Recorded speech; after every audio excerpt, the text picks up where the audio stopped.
Bismillahirrahmanirrahim. Assalamualaikum warahmatullahi wabarakatuh dan selamat sejahtera kepada murid-murid tahun 5 Bestari. Okey, hari ini insya-Allah pengajaran kita hari ini kita akan mulakan dengan pendidikan Islam tahun 5. Okey, insya-Allah saya Aiman Mukri, boleh saya Cikgu Aiman ataupun Ustaz. Kita akan mulakan dengan bacaan doa masing-masing lah, doa belajar daripada masing-masing sendiri. Kita teruskan dengan bacaan doa. Bismillahirrahmanirrahim. Allahumma ftah alaina hikmataka wanshur alaina min khazaini rahmatika ya arhamar rahimin. Rabbi shrah li sadri wa yassir li amri wahlul 'uqdatam min lisani yafqahu qawli. Amin ya rabbal alamin.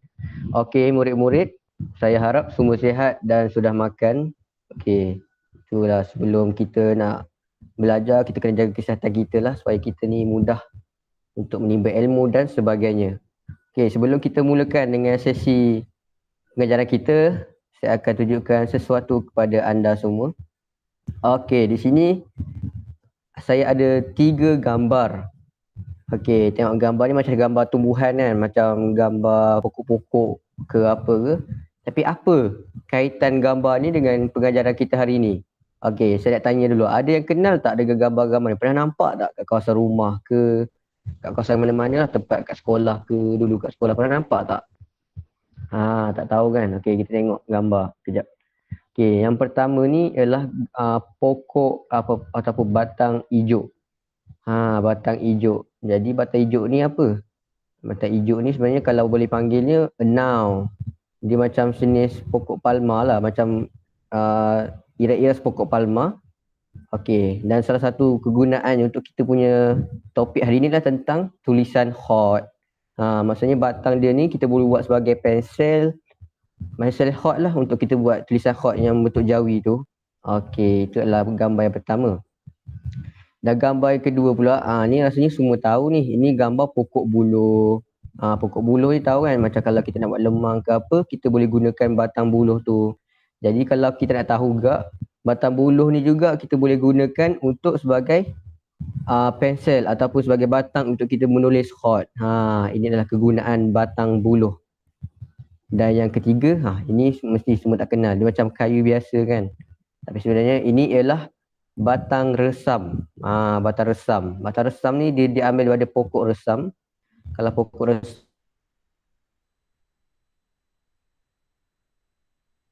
ni berdasarkan apa yang saya telah cari, search, dia macam sejenis paku pakis, buah paku pakis, tapi tak boleh makan. Tapi orang just ambil untuk tulisan hot, batang hot, untuk pensel hot, dia ambil batang dia tu. Batang dia halus-halus sikit, tapi kalau gambar ni macam tebal sikit kan. Dia ambil tu sebab dia macam sesuai untuk penulisan hot. Okey, so hari ni kita akan teruskan dengan subjek atau topik jawi. Jawi iaitu tentang penulisan hot nasah. Okey, sebelum masuk kepada hot nasah, kita tengok dulu standard kandungan untuk pengajaran kita kali ni. Okey, saya harap semua boleh baca. Ni lisan jawi kan, macam tulisan jawi dia font dia lain sikit, tapi tak apalah, yang kita baca iaitu kita dapat mengenal dan menulis hot nasah dengan betul. Untuk hot nasah ni rasanya mungkin ada yang tak tahu ataupun ada yang tak tahu hot nasah ni macam sejenis hot, tulisan hot. Tulisan hot ni dia ada banyak, hot nasah, hot sulus, hot rakaah dan macam-macam lagi. Tapi untuk kali ni, untuk murid-murid tahun 5 Bestari, pertama kita akan tengok kepada hot nasah.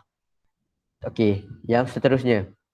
Okey, untuk pembelajaran kita hari ini pula, pertama kita akan mengenal pasti peralatan menulis hot. Macam saya tadi tunjuk, ada jenis-jenis pokok yang digunakan untuk buat pensel hot kan. Ini kita akan kenal pasti peralatan menulis hot. Dan yang kedua, kita akan mengaplikasi cara menggunakan peralatan hot dengan betul, iaitu dari saja mengasahnya, cara kita sediakannya dan macam-macam lagi. Okey, untuk objektif pembelajaran hari ini, yang pertama, murid-murid dapat mengenal pasti peralatan menulis hot dengan betul. So nanti saya akan tunjukkan gambar, terangkan sedikit dan sebagainya tentang peralatan-peralatan menulis hot, dan ada jenis-jenis dia juga untuk peralatan hot ni sendiri. Dan yang kedua, itu kita dapat murid dapat membentuk ataupun mengenal pasti mata pensel khot dengan betul. So kita dapat kalau nak bentuk ni kita kena asah lah. Kalau saya harap murid-murid boleh ada pensel khot. Pensel khot ke kalau sama ada kalau yang boleh yang bentuk yang jenis kayu lah. Sebab kita nak tengok apa nak mengasah dan membentuk kan. Kalau yang ada yang pensel tekan tu pun tak apa. Okey. Iaitu kita tengok yang pertama, peralatan menulis khot. Okey, kalau untuk sekarang ni dia ada dua jenis peralatan. Iaitu kita ada alatan tradisional atau alatan tradisi, iaitu yang jenis lama lah. Maksudnya orang-orang lama dulu dia guna benda ni. Dan alatan moden. Moden ni macam jenis teknikal sikit lah. Macam apa contoh kita ada pensel tekan dan sebagainya. Nanti saya akan tunjuk. Jadi kalau kita tengok dua jenis ni sangat penting. So saya harap murid-murid boleh gunakan kedua-dua jenis alatan tradisi, sama ada kedua-dua jenis peralatan menulis khot, sama ada jenis yang tradisional ataupun yang moden. Supaya apa? Supaya kita ni lebih mudah, lebih fleksibel. So bila kita ada nak tulis khot tu sendiri, so bila kita boleh gunakan dua-dua jenis peralatan ni, maksudnya lagi mudahlah kita untuk masa ke depan nanti untuk kita tulis khot. Maksudnya kita tak adalah bergantung pada yang moden saja kan. Kalau sekarang ni mungkin semua lebih kepada yang moden. Sebab sekarang kan zaman teknologi. So semua pun moden. Tapi kita ni jangan lupa juga kepada yang tradisional. Itu kepada nenek moyang kita yang mereka guna dulu. Okey. Okey, untuk alatan tradisional ataupun alatan tradisi untuk khot, kita ada 3 jenis. Macam yang saya cakap tadi, kita ada 3 jenis. Iaitu batang ijuk, buluh dan batang resam. So ini kita ada 3 gambar, macam gambar saya tunjuk tadi, gambar tubuhan dia. Dan bila kita ataupun orang yang prosesnya buat jadi pensel khot, batang khot, dia akan jadi jenis ni lah. Kalau batang ijuk dia macam nipis sikit kan, macam lawa sikit. Kalau buluh ni macam dah lama sangat. Sebab susah kan nak kena ada ink dia. Dan setelahnya kita ada batang resam untuk jenis yang macam nipis sikit. So, nanti saya harap murid-murid kalau kat rumah tu ada batang apa jenis-jenis ni, boleh kita telusuri, kita explore benda ni. Kita tengok sendiri batang hijau tu macam mana. Buluh ni rasanya semua dah tahu buluh ni senang kan. Macam lemang, kalau kita senang hari raya kita boleh dapat buluh, lemang, buat lemang. Tapi kita tengok sendiri macam mana proses dia. Dan yang kedua dan yang terakhir kita ada batang resam. Ni mungkin semua tak kenal tapi dia paku pakis. Jenis paku pakis dan kita ambil daripada batang dia. Jangan ambil daun dia, kita ambil batang dia untuk dibuat kepada pensel khot. Jadi ini ialah ketiga-tiga alatan tradisional yang orang-orang dulu pakai untuk tulis khot. Kalau kita tahu sendiri, dulu orang-orang kan tak ada guna mesej ke macam guna WhatsApp, tak ada apa kan. Mereka ni guna kertas, guna hantar surat. So dalam surat ni zaman Melayu dulu, zaman Kesultanan Melaka, zaman Sultan-Sultan dulu, mereka ni mesti tulis Jawi. Selepas kedatangan Islam mereka tulis Jawi dan gunakan tulisan khot untuk menambah kecantikan lah pada font-font tu. So khot ni macam font untuk tulisan Jawi tu sendiri. Ada jenis-jenis khot kan. Dan mereka ni juga kalau nak tulis, mereka dulu mana ada pen atau pensel. Pensel pun macam pensel macam ni, yang tak ada dakwat, yang tak ada batang yang hitam tu kan. So dia pergunakan batang-batang ni lah, buluh, batang resam dan batang ijuk untuk buat pensel untuk menulis khot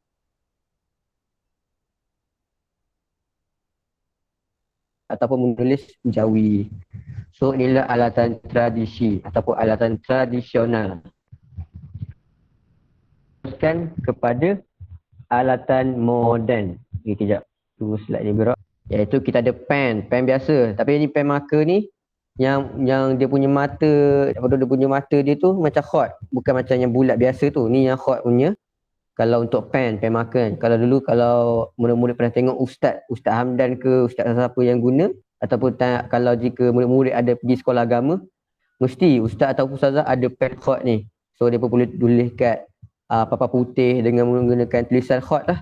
Tulisan Jawi yang khot. So nampak cantik, nampak kemas lah tulisan tu.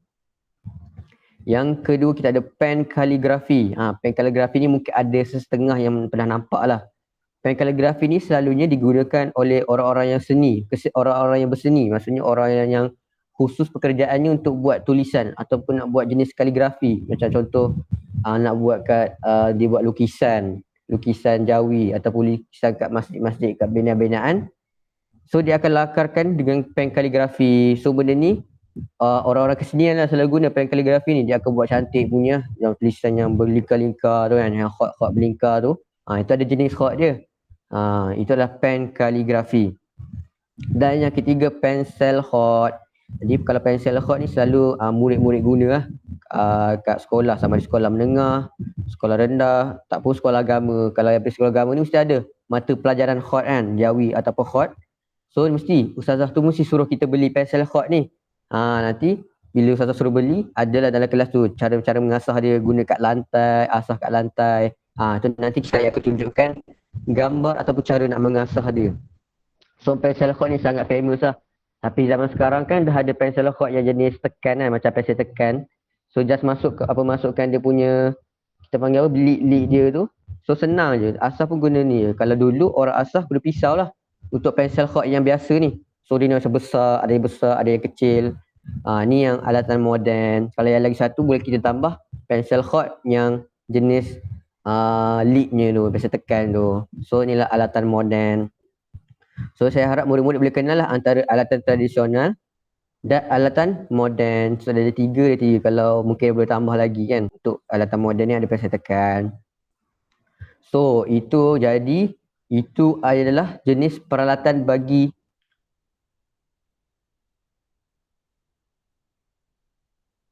khot, untuk tulisan khot sendiri. Ada peralatan tradisional dan moden. Okey, kita tengok. Memang agak bahayalah kalau kita murid-murid ataupun masih budak-budak, sebab kita gunakan pisau. Pisau ni sama apa, kalau selalu guna yang jenis cutter tu, yang boleh slide tu. So kita tengok, pertama kita perlukan sediakan pensel dan pisau. Okey, sediakan pensel dan pisau. Kalau boleh pensel tu pensel khot macam tadi tu, yang ni, yang merah ni. Kalau tak ada pun boleh pensel biasalah. Okey, pertama kita asah yang bahagian biasa dulu, asah bagi habis dia punya bawah tu. Dan yang kedua ni dia akan nipiskan. Dan kita macam kalau dia ada dua belah kan, kita asahkan bahagian belah satu dulu. Sebab kita nak bagi dia ni bentuk macam nipis macam tu. Macam bentuk tangan ni macam ni. Kita tak nak dia bulat je macam ni. Kita nak dia nipis macam ni. So bila kita lihat tu boleh tulis macam tu. Dan yang seterusnya, kita asah belah lain pula macam tadi. Pastikan dia sekata belah ni dan sebelah ni. Okey, itu adalah cara mengasah. Dan yang seterusnya, bila dah asah, kita asah belah atas pula pensel dia tu, yang warna hitam tu. So kita cuba potong, kasih dia sekata lah. Dan yang terakhir, dah asah kita cantikkan. So itulah cara asah yang paling senang lah. So itu adalah cara asah. Dan rasanya itu saja untuk pelajaran kita hari ini, iaitu tentang kita pertama, kita kenal peralatan tulisan khot. Itu ada dua, moden dan tradisional. Dan yang kedua, kita tahu cara menyediakan pensel tu sendiri. Kita kena ada pensel. Kalau nak apa paling senang, nak sediakan, perlu adakan kertas, pensel dan pisau. So pisau ni just untuk asah je. Contoh kalau dia dah tumpul, kita boleh asah lagi. Macam tu. So itu saja daripada saya hari ini. InsyaAllah kita akan sambung pengajaran pada minggu hadapan. Jadi itu saja daripada saya. Sekian. Terima kasih. Assalamualaikum warahmatullahi wabarakatuh.